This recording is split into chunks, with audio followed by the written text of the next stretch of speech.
通知廚房。大家好，我係通少，歡迎嚟到通知廚房。今日快脆煮會用罐頭鮑魚，加上用麵做出嚟脆卜卜嘅雀巢，做出一個賀年或者開年嘅菜式。用嚟做雀巢嘅麵，我會建議大家用全蛋麵去做。你用啲即食乾身嗰啲去做又得，又或者好似我呢隻咁樣新鮮嘅炒麵都可以拎嚟做㗎。第一件事，將呢啲麵放落去滾水入邊，煮到佢大概6-7成熟，佢哋鬆開晒、散開晒，就可以拎起備用。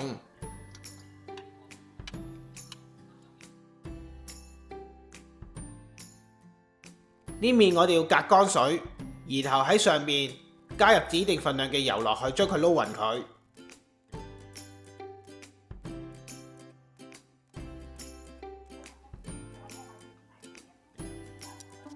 撈咗油嘅麵條就放去已經鋪咗牛油紙嘅氣炸鍋炸籃入邊，用少少嘅時間將佢整理一下，整一個比較工整嘅圓形麵餅出嚟。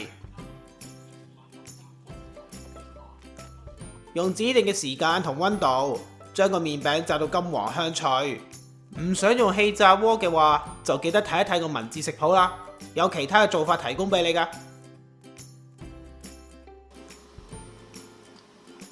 西蘭花就用熱水煮大概3分鐘左右，令到佢哋熟得嚟，仲有少少脆口，唔好煮得佢哋太腍啊。煮好之後就可以隔水放埋一邊備用。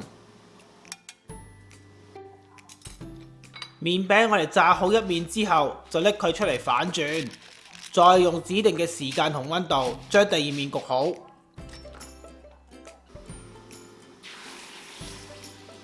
最後我哋開罐頭鮑魚，先將啲鮑魚汁倒喺個鑊入邊，用大火將佢煮滾，然後就加入粟粉水落去同佢埋芡。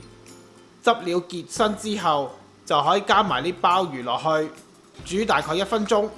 不過呢度我就唔記得影俾大家睇啦。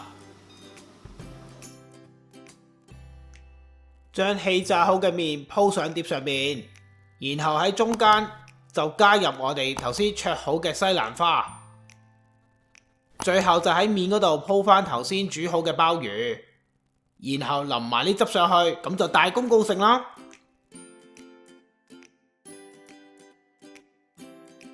非常之簡單易煮又好味道，用佢嚟做賀年菜又得，或者新年後用佢嚟做開年菜亦得。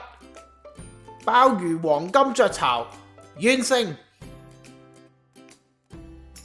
材料正確嘅份量、食材嘅牌子同埋相片都可以去我文字食譜嗰度揾到。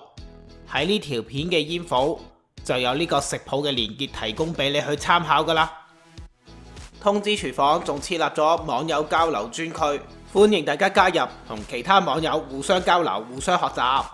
大家記得要 like 同埋 share 呢條短片，仲要記得訂閱同埋撳埋隔離個鐘仔，咁我新片一出先可以通知到你㗎。多謝大家收睇，下次再見，拜拜。